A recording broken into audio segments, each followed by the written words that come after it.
الحمد لله نحمده ونستعينه ونستغفره ونؤمن به ونتوكل عليه ونعوذ بالله من شرور أنفسنا ومن سيئات أعمالنا من يهده الله فلا مضل له ومن يضلل فلا هادي له ونشهد أن لا إله إلا الله وحده لا شريك له ونشهد أن سيدنا ومولانا محمدا عبده ورسوله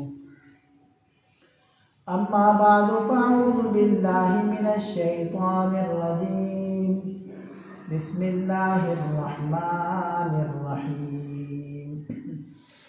ربنا وابعث فيهم رسولا منهم يتلو عليهم آياتك ويعلمهم الكتاب والحكمة ويزكيهم إنك أنت العزيز الحكيم وقال النبي صلى الله تعالى عليه وسلم خيركم من تعلم القرآن وعلمه صدق الله العظيم وصدق رسوله النبي الكريم ونحن على ذلك لمن الشاهدين والشاكرين والحمد لله رب العالمين اللهم صل على سيدنا ومولانا محمد وعلى آل سيدنا ومولانا محمد وبارك وسلم. انتہائی قابل احترام سامعین گرامی، سابقہ کچھ جمعوں سے ذکر کے فضائل، اہل ذکر کے فضائل اور کچھ خاص اذکار و اوراد، اس کے اوپر ہماری گفتگو چل رہی تھی. آج کے مجلس میں ہم بات کریں گے کہ ایک بہترین اور افضل ذکر کیا ہے. تو بہترین ایک ذکر وہ کلام اللہ کی تلاوت ہے کہ جس کے بارے میں اللہ کریم نے ارشاد فرمایا کہ یتلو علیہم آیاتی، کہ جو بعثت انبیاء کرام، جو بعثت نبی پاک صلی اللہ علیہ وسلم کے مقاصد میں سے ایک مقصد تھا کہ جب حضرت ابراہیم علیہ السلام نے یہ دعا مانگی کہ ربنا وبعث فیہم رسولا، کہ اللہ ان کے اندر ایک رسول بھیج دیجئے جو انہی میں سے ہو، تو اس آیت مبارکہ میں حضرت ابراہیم علیہ السلام نے بعثت کے مقاصد کو بھی ذکر کیے، جس میں سے پہلا مقصد یتلو علیہم آیاتی، کہ وہ لوگوں کے سامنے اے اللہ آپ کا قرآن، آپ کا کلام پڑھ پڑھ کر سنائے. تو تلاوت قرآن یہ ایک اہم ترین ذکر ہے، افضل ترین ذکر ہے، اور یہ کلام الہی ہے، اور کلام الہی صفات باری تعالیٰ میں سے ایک صفت ہے. لہذا اس قرآن کریم کے پڑھنے کی بھی بہت سارے فضائل ہیں. اگرچہ اس کو سمجھنا، اس پر عمل کرنا، ان کو زندگیوں میں لانا اور اس کے دیے ہوئے نظام کو نافذ کرنا اپنی ذات پر، اپنے گھر پر اور اپنے ملک اور علاقے پر، اس کے ساتھ ساتھ تلاوت قرآن کریم بھی اپنے اندر بہت اثر اور بہت زیادہ فضائل کا حامل ہے. تو آج کی مجلس میں ہم چند ایک فضائل کا تذکرہ کریں گے. تو پہلی فضیلت تو یہی ہے کہ نبی پاک صلی اللہ علیہ وسلم کے بعثت کے مقاصد میں سے ایک مقصد تلاوت قرآن کریم.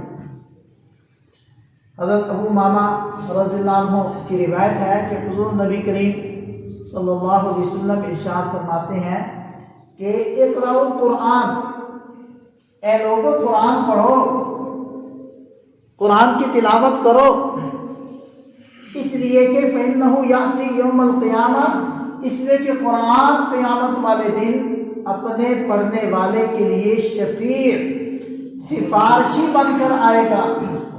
اپنے پڑھنے والے کی سفارش کرے گا، اس کو بخشوائے گا۔ آگے میں وہ حدیث ذکر کرتا ہوں کہ جس کے اندر تفصیل کے ساتھ یہ باتیں مذکور ہیں کہ قرآن کریم کس طریقے سے اپنے پڑھنے والے اور اپنے سے محبت کرنے والے اور اپنے قرآن کریم کے ساتھ جو مشغول رہنے والے لوگ ہوں گے، جو اہل قرآن کہلائیں گے، ان کا کس طریقے سے وہ رب کے دربار میں اعزاز و اکرام کروائے گا۔ حضرت ابو سعید خدری رضی اللہ عنہ کی روایت ہے کہ نبی پاک صلی اللہ علیہ وسلم نے ارشاد فرمایا کہ جس کو قرآن مشغول کر دے، یعنی وہ شب و روز وہ اٹھتے بیٹھتے ہر حالت میں قرآن کریم کی تلاوت کو اپنا مشغلہ بنا لے، ہر وقت قرآن کو پڑھنے میں لگا رہے، تو اللہ تعالیٰ ارشاد فرماتے ہیں کہ میں اس تلاوت کرنے والے کو دعائیں مانگنے والوں سے بھی زیادہ عطا کروں گا۔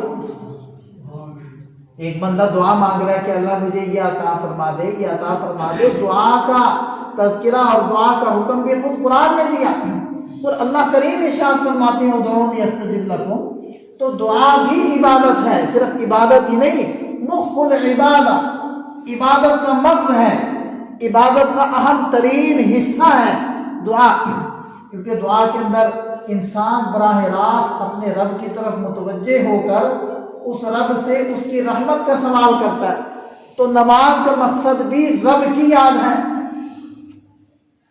اقم الصلاۃ لذکری، نماز کو قائم کرو میری یاد کے لیے۔ تو دعا کے اندر بندہ براہ راست اپنے رب کی طرف متوجہ ہے، تو دعا کو عبادت کا مغز قرار دیا۔ اور اللہ کے نبی صلی اللہ علیہ وسلم کیا ارشاد فرما رہے ہیں کہ جو قرآن کریم کی تلاوت کو اپنا مشغلہ بنا لے، شب و روز اٹھتے بیٹھتے چلتے پھرتے ہر وقت وہ قرآن ہی پڑھ رہا ہے، قرآن ہی پڑھ رہا ہے، اور اس کو دعائیں مانگنے کا موقع ہی نہیں مل رہا، تو اللہ تعالیٰ ارشاد فرماتے ہیں کہ میں اس کو دعائیں مانگنے والوں سے بہتر عطا کروں گا، اتنا نہیں اس سے بہتر، کیونکہ رب تو ہماری حاجتوں کو ہمارے مانگے بغیر جانتا ہے۔ جو ضرورتیں ابھی پیش نہیں آئی، اللہ اس کو بھی جانتا ہے کہ اس کو کیا کیا ضرورت پیش آنے والی ہے۔ اور فرمایا کہ یہ اس وجہ سے کہ رب کے کلام کو سب پر، سب اذکار پر اسی طرح فضیلت حاصل ہے جس طریقے سے رب کو اپنی ساری مخلوقات پر فضیلت ہے۔ حضرت ابو ہریرہ رضی اللہ عنہ کی روایت ہے کہ نبی پاک صلی اللہ علیہ وسلم نے ارشاد فرمایا کہ حسد جائز نہیں ہے، البتہ دو بندوں کی بابت آدمی حسد کر سکتا ہے، اور مشائخ فرماتے ہیں کہ یہاں حسد سے مراد رشک ہے، یعنی کسی کے پاس نعمت کو دیکھ کر یہ جذبہ پیدا ہونا کہ کاش میرے اندر بھی یہ نعمت ہوتی، مجھے میرے پاس بھی یہ نعمت ہوتی، مجھے بھی یہ ملتی، رشک۔ فرمایا کہ ایک وہ شخص جس کو اللہ نے قرآن کی دولت دی، اب اس میں حفظ تو مراد نہیں ہے نا، مطلب اس کو قرآن پڑھنا آتا ہے، اور قرآن کی دولت وہی معنی دے دی کہ اس کو قرآن پڑھنے کی توفیق دے دی۔ جس کو رب کی طرف سے قرآن پڑھنے کی توفیق مل گئی اور وہ صبح و شام اس کی تلاوت میں لگا ہوا ہے، اور اس کی تلاوت کی برکت سے اپنے دل کو جلا بخش رہا ہے، دل کے آئینے کو صاف کر رہا ہے، فرمایا کہ اس کے بارے میں رشک کرنا، غبطہ کرنا، حسد کرنا یہ جائز ہے، کہ جس کو دیکھ کر اس کا پڑوسی یہ سمجھتا ہے، یہ دل کے اندر رشک کرتا ہے کہ کاش اللہ مجھے بھی یہ توفیق دیتے اور میں بھی اس کی طرح شب و روز قرآن پڑھتا۔ فرمایا اس کے ساتھ آپ حسد کرنا چاہیں تو کر سکتے ہیں۔ اسی طرح دوسرا وہ بندہ جس کو اللہ تعالیٰ نے مال و دولت کی نعمت دی اور وہ صبح و شام اس کو خرچ کرنے کے اندر لگا ہوا ہے، اس کے بارے میں بھی اگر کوئی حسد کرنا چاہے کہ اے اللہ کاش آپ مجھے بھی یہ نعمت عطا فرماتے تو میں بھی آپ کے راستے میں اسی طرح خرچ کرتا۔ یہ دو بندے، حضرت جابر رضی اللہ عنہ ارشاد فرماتے ہیں کہ احد کے موقع پر جب بہت سارے صحابہ 70 کے لگ بھگ شہید ہو گئے، اور نبی پاک صلی اللہ علیہ وسلم اس وقت دو حضرات کو ایک ایک قبر میں دفن فرما رہے تھے، تو کس کو آگے رکھنا ہے اور کس کو پیچھے کرنا ہے، اس کے لیے جناب رسول اللہ صلی اللہ علیہ وسلم صحابہ سے پوچھتے، اپنے شاگردوں سے پوچھتے کہ بتلاؤ ان دونوں میں سے قرآن کس کو زیادہ یاد ہے، کس نے زیادہ قرآن پڑھا ہے؟ جب صحابہ اشارہ کرتے کہ اللہ کے رسول اس کو زیادہ قرآن یاد تھا، تو آپ علیہ السلام اس کو آگے رکھتے، اس کو ترجیح دیتے، اس کو فضیلت دیتے اور اس کا اعزاز و اکرام کرتے، اور جس کا کم قرآن ہوتا اس کو اس کے پیچھے رکھتے۔ آپ اس سے اندازہ لگائیں کہ دیکھیں انسان وفات پا گیا، روح نکل گئی، اصل بندہ تو وہی تھا، اب تو ڈیڈ باڈی رہ گئی، ایک میت اور ناش رہ گئی، اب اس کی کیا حیثیت ہے؟ لیکن یہ اسی کی ڈیڈ باڈی ہے جس کی روح نے، جس کی جان نے قرآن کو یاد کیا تھا، محفوظ کیا تھا، مرنے کے بعد بھی، اس کی روح کے نکل جانے کے بعد بھی اللہ کے نبی صلی اللہ علیہ وسلم اس کے جسد خاکی کے ساتھ بھی اکرام والا معاملہ فرما رہے کہ اس کو مقدر فرما رہے، اس کو عزت دے رہے ہیں۔ دنیا کے اندر بھی اس کا مظاہرہ وہ ہمیں ہوتا ہے، مشاہدہ ہوتا ہے کہ اہل قرآن کو اللہ تعالیٰ عزت بخشتے ہیں، ان کو فضیلت بخشتے ہیں، تو یہ بھی قرآن کی فضیلت۔ حضرت عبداللہ ابن مسعود رضی اللہ عنہ نقل کرتے ہیں کہ حضور نبی کریم صلی اللہ علیہ وسلم نے ارشاد فرمایا کہ جس نے قرآن کریم کا ایک لفظ پڑھا، ایک حرف پڑھا، اللہ تعالیٰ اس کو ایک حرف کے بدلے میں ایک نیکی عطا فرمائے۔ اور پھر فرمایا آپ علیہ السلام نے کہ اللہ تعالیٰ کی ہاں قانون یہ ہے کہ من جاء بالحسنۃ فلہ عشر امثالھا، کہ جو شخص ایک نیکی لائے گا ہم اسے 10 گنا کر کے اس کا بدلہ عطا فرمائیں گے۔ تو گویا کہ قرآن کے ہر حرف کے بدلے میں کتنی نیکیاں ہو گئی؟ 10 ہو گئی۔ پھر نبی پاک صلی اللہ علیہ وسلم نے ارشاد فرمایا میں یہ نہیں کہتا کہ الف لام میم ایک حرف ہے، نہیں، بلکہ الف ایک حرف ہے، لام دوسرا حرف ہے، میم تیسرا حرف ہے، گویا کہ الف لام میم کے مجموعے کے اوپر کتنی نیکیاں ہو گئی؟ اور علماء فرماتے ہیں کہ یہ قرآن کریم کے ایک حرف کو پڑھ لینے سے جو 10 نیکیاں ملتی ہیں، یہ بے وضو کی فضیلت ہے۔ اگر کوئی باوضو ہو کر قرآن پڑھے گا تو اس کو ہر حرف کے بدلے میں 25 نیکیاں ملیں گی، 10 نہیں۔ اور پھر فرماتے ہیں کہ یہ تو خارج صلاۃ اس کا مسئلہ ہے کہ اس کو 25 نیکیاں ملیں گی، جو نماز کے اندر بیٹھ کر قرآن پڑھے گا اس کو ہر حرف کے بدلے میں 50 نیکیاں ملیں گی، اور جب نماز کے اندر کھڑا ہو کر قرآن پڑھے گا تو اس کو ہر حرف کے بدلے میں 100 نیکیاں ملیں گی۔ تو دیکھیں ہم انجانے میں کتنا قرآن پڑھ لیتے ہیں، کتنی آیات پڑھ لیتے ہیں، کتنی صورتیں پڑھ لیتے ہیں، ہر صورت میں کتنی آیات، ہر آیت میں کتنے الفاظ، اور ہر لفظ میں کتنے حروف، اور ہر حرف کے بدلے میں 100 نیکیاں، کتنی زیادہ نیکیاں اکٹھی ہو جاتی ہیں۔ یہ کلام اللہ کی برکت ہے۔ حضرت علی کرم اللہ وجہہ کا ارشاد ہے کہ جو یہ چاہتا ہے کہ وہ اپنے رب سے باتیں کرے، اسے چاہیے کہ وہ نماز پڑھے، اور جو یہ چاہتا ہے کہ اس کا رب اس سے باتیں کرے، اسے چاہیے کہ وہ قرآن پڑھے۔ جب قرآن پڑھے گا تو یہ کلام ربی ہے، تو رب اس کو متوجہ کر کے یا ایھا الذین آمنو، یا ایھا الناس، یہ رب کا خطاب ہے، تو گویا کہ بندہ قرآن پڑھ رہا ہے، اس کا رب اس سے باتیں کر رہا ہے۔ اور حضرت عبداللہ ابن عباس رضی اللہ عنہ ارشاد فرماتے ہیں، آپ علیہ السلام کا ارشاد نقل کرتے ہوئے کہ وہ دل جس کے اندر قرآن کا کوئی حصہ محفوظ نہیں، کل بیت الخرب، وہ ویران گھر کی طرح، ٹوٹے پھوٹے گھر کی طرح۔ تو کتنے فضیلت والے ہیں وہ لوگ جن کے دل اللہ کے قرآن سے بھرے ہوئے، جن کے سینے اللہ کے قرآن کو اپنے اندر محفوظ کیے ہوئے۔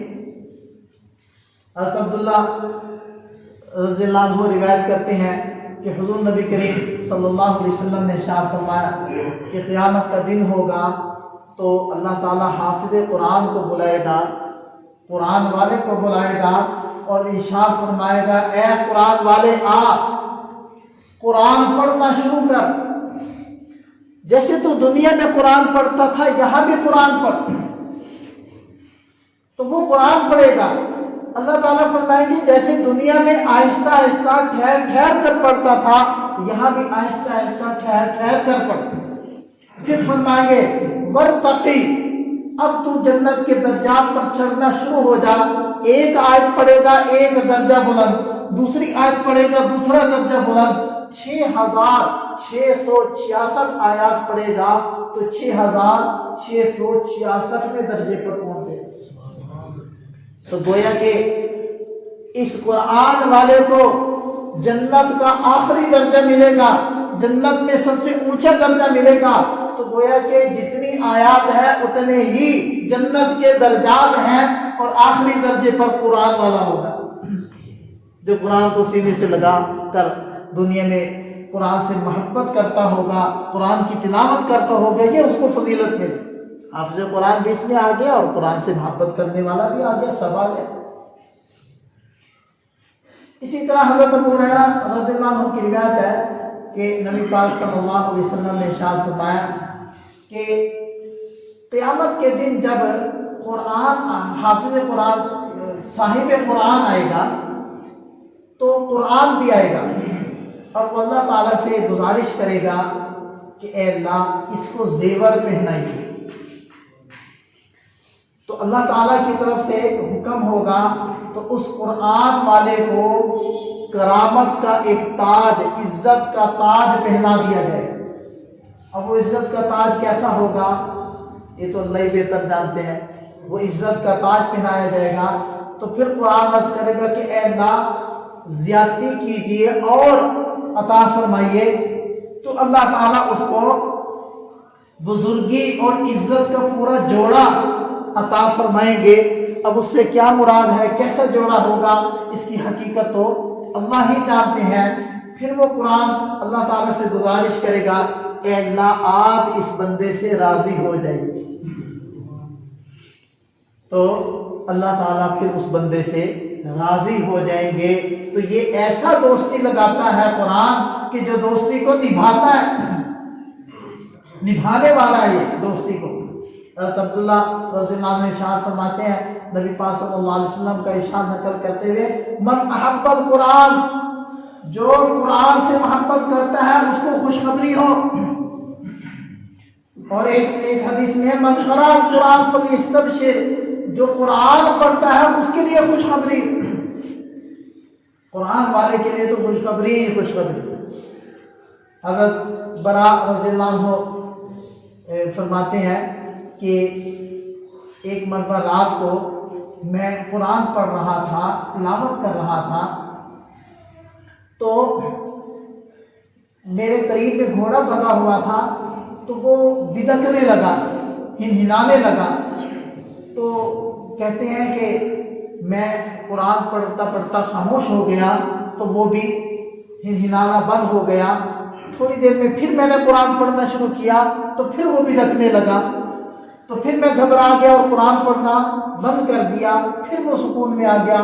پھر تیسری مرتبہ میں نے ایسے ہی کیا تو پھر وہ بدکنے لگا۔ تو کہتے ہیں کہ سلام پھیر کر میں نے دیکھا کہ میرے پاس میرے اوپر کچھ بادل کسی شکل کی کوئی چیز ہے، اور پھر وہ میرے دیکھتے دیکھتے آسمان کی طرف چلی گئی۔ سو میں نبی پاک صلی اللہ علیہ وسلم کی خدمت اقدس میں گیا تو آپ علیہ السلام نے ارشاد فرمایا اے برا، یہ وہ سکینت تھی جو قرآن کی تلاوت کی برکت سے تجھ پر نازل ہو رہی تھی۔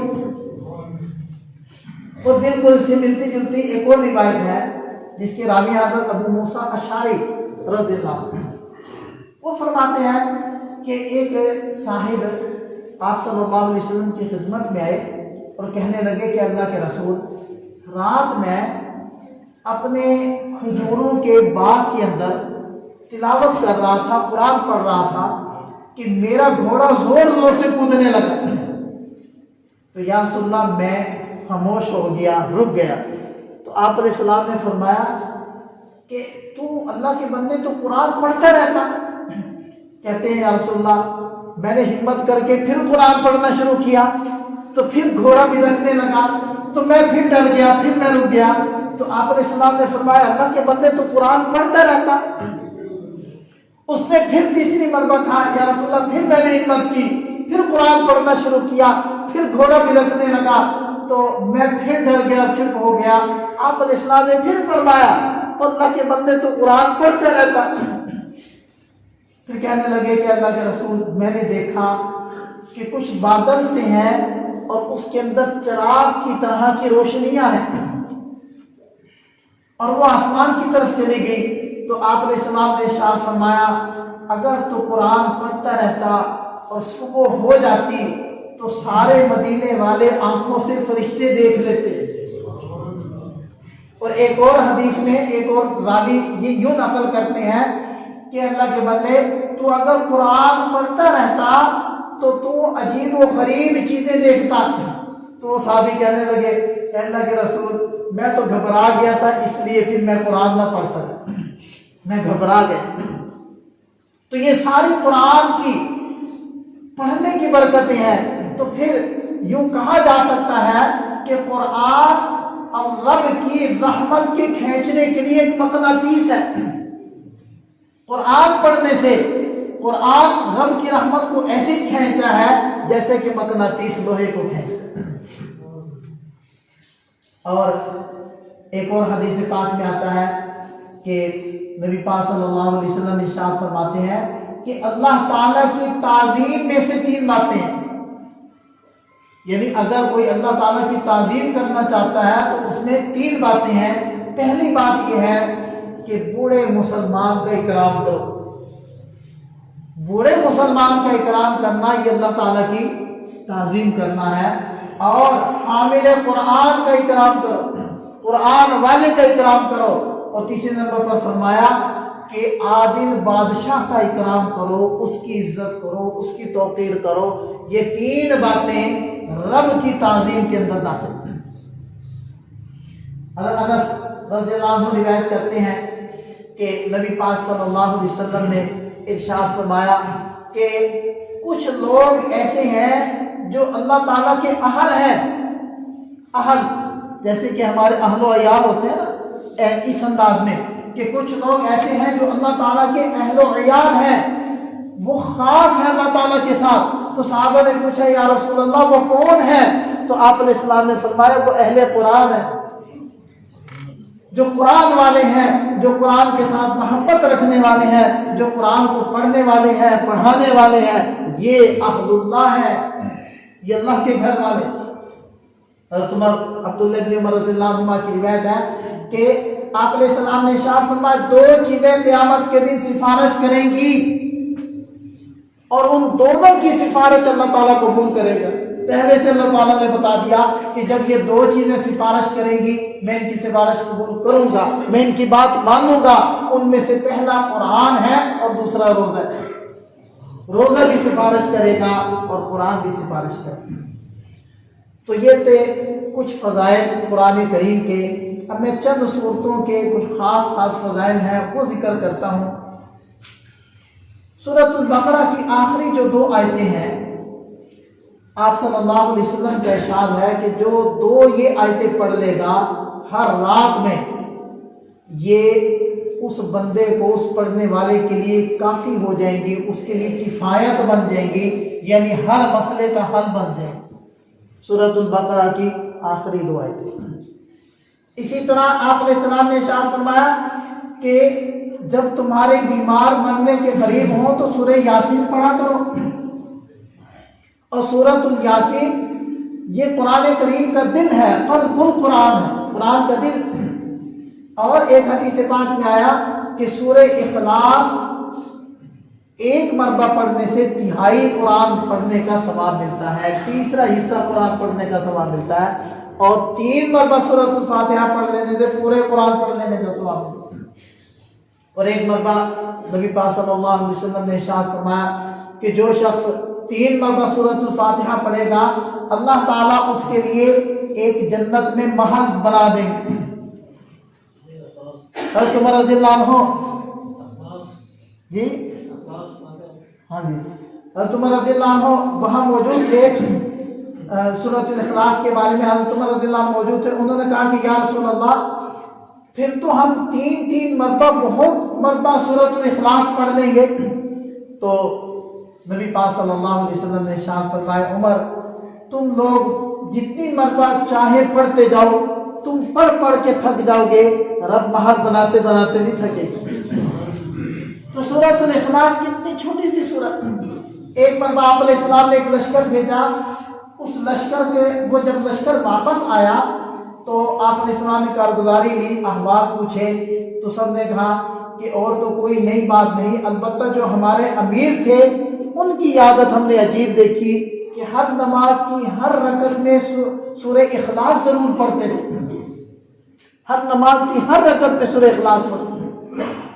تو نبی پاک صلی اللہ علیہ وسلم نے فرمایا کہ اس سے پوچھو کیوں پڑھتے تھے۔ تو انہوں نے پوچھا کہ آپ کیوں پڑھتے تھے؟